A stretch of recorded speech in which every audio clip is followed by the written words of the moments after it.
नमस्कार विद्यार्थियों, वंदे वाणी हिंदी साहित्य चैनल में आप सभी का स्वागत है। हमारे आज का टॉपिक है वाक्य विचार। तो विद्यार्थियों, आज तक जो हिंदी व्याकरण में हमने कौन कौन से टॉपिक पढ़े हैं उसके बारे में थोड़ी सी चर्चा हम कर लेते हैं। तो सबसे पहले हमने पढ़ा था भाषा, और भाषा के बाद में हमने पढ़ा था वर्ण विचार। वर्ण विचार के बाद में हमने पढ़ा था शब्द विचार, और शब्द विचार के बाद में जो आज हमारा टॉपिक है वो है वाक्य विचार। तो विद्यार्थियों, भाषा, वर्ण विचार, शब्द विचार, ये तीनों टॉपिक हमने पढ़ लिए हैं, और आज का नया जो हमारा टॉपिक है वो है वाक्य विचार। तो वाक्य विचार के बारे में हम पढ़ते हैं। वाक्य की सबसे पहले परिभाषा देख लेते हैं कि वाक्य कहते किसे हैं। तो दो या दो से अधिक शब्दों के सार्थक समूह को वाक्य कहते हैं। दो या दो से अधिक शब्दों के सार्थक जो समूह है उसको क्या कहेंगे?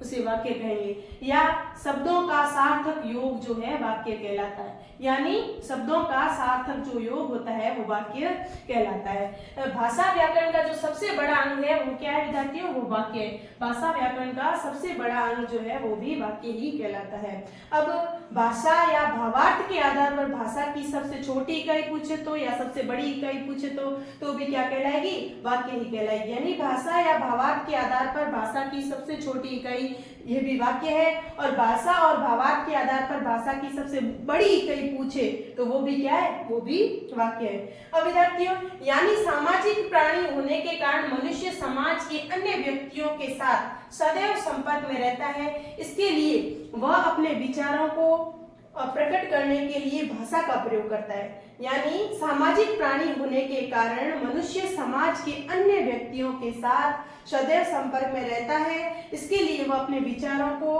प्रकट करने के लिए भाषा का प्रयोग करता है। अतः मानव के अपने विचारों को पूर्णता प्रकट करने वाले जो पद समूह होते हैं वो क्या कहलाते हैं? वो वाक्य कहलाते हैं, या उन्हें वाक्य कहते हैं। अब विद्यार्थियों, दूसरे शब्दों में हम ये ऐसे जान सकते हैं वाक्यों को कि वे दूसरे शब्दों में वाक्य सार्थक शब्दों का व्यवस्थित रूप है। सार्थक शब्दों का क्या है? व्यवस्थित रूप। यानी वाक्य वह सार्थक शब्द समूह है जिससे बोलने या लिखने वाले का भाव पूर्ण रूप से समझ में आ जाए। एक बार इसको पुनः पढ़ते हैं कि दूसरे शब्दों में वाक्य सार्थक शब्दों का व्यवस्थित रूप है। वाक्य वह सार्थक शब्द समूह है जिसमें बोलने या लिखने वाले का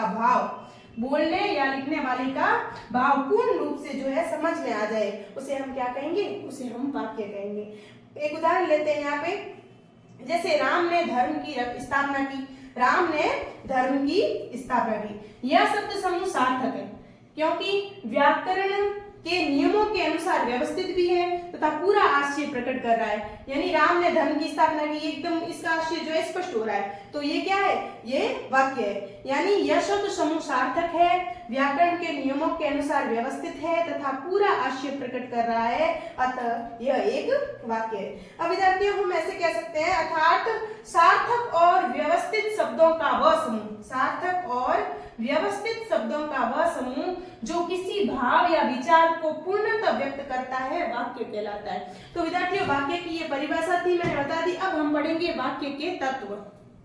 वाक्य के निम्नलिखित तत्व होते हैं। वाक्य के तत्व कौन कौन से होते हैं विद्यार्थियों? इसके बारे में हम यहाँ पे चर्चा करेंगे। तो पहला हम देख लेते हैं कि पहला जो वाक्य का तत्व है वो है सार्थकता, दूसरा है आकांक्षा, तीसरा है योग्यता, चौथा है आसक्ति या निकटता, पांचवा है पदक्रम, और छठा है अन्वय।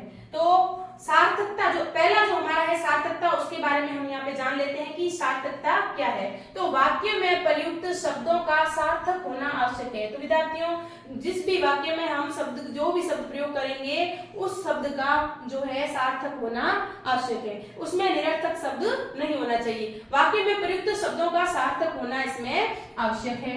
दूसरा है आकांक्षा।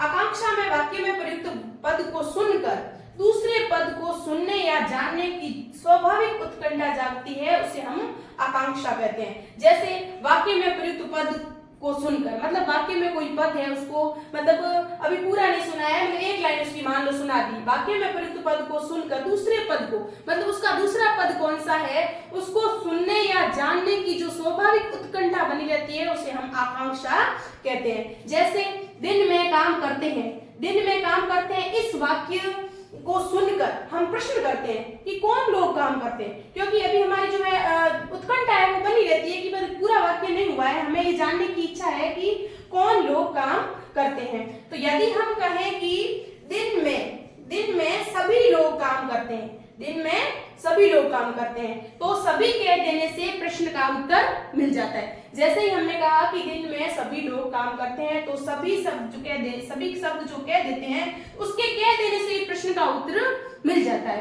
प्रश्न का उत्तर मिल जाता है और वाक्य का अर्थ पूर्ण हो जाता है। अब जो वाक्य था अभी भाई दिन में काम करते हैं, ये वाक्य था, ये पहले पूर्ण नहीं था, जैसे ही कह दिया कि सभी लोग काम करते हैं तो ये वाक्य क्या हो गया, पूर्ण हो गया और वाक्य का अर्थ भी पूर्ण हो गया। अतः वाक्य में सभी शब्द की आकांक्षा थी, सभी शब्द की आकांक्षा थी, क्योंकि हम चाहते थे कि सभी शब्द जो आ जाए तो इससे वाक्य पूर्ण हो जाए। तो सभी शब्द की आकांक्षा थी जिसकी पूर्ति होते ही वाक्य पूरा हो गया। अब तीसरा है विद्यार्थियों योग्यता।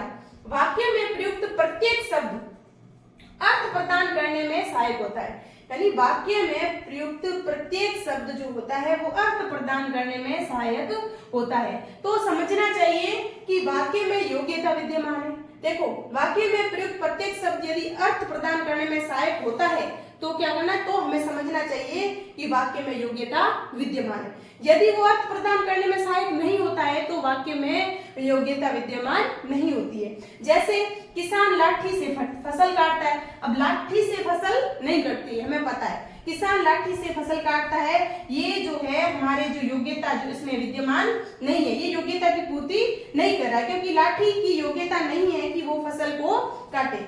इस वाक्य में योग्यता का जो है अभाव है, क्योंकि लाठी से फसल नहीं कटती। इसके स्थान पर यदि हंसिया का प्रयोग होता है तो वाक्य की योग्यता संगत हो जाती है, क्योंकि हंसिया जो होता है फसल काटने के लिए जो जिसमें योग्यता होती है वो हंसिया में होती है, लाठी में नहीं होती। जैसे ही हंसिया शब्द हम वाक्य में प्रयुक्त करेंगे तो इसकी योग्यता जो है संगत हो जाती है। तो विद्यार्थियों आज के जो हमने सार्थकता, आकांक्षा और योग्यता इन तीनों तत्वों को पढ़ लिया है और कल की क्लास में हम आसक्ति या निकटता, पदक्रम और अन्वय इन तीनों को तत्वों को पढ़ेंगे। आज के लिए इतना ही, धन्यवाद।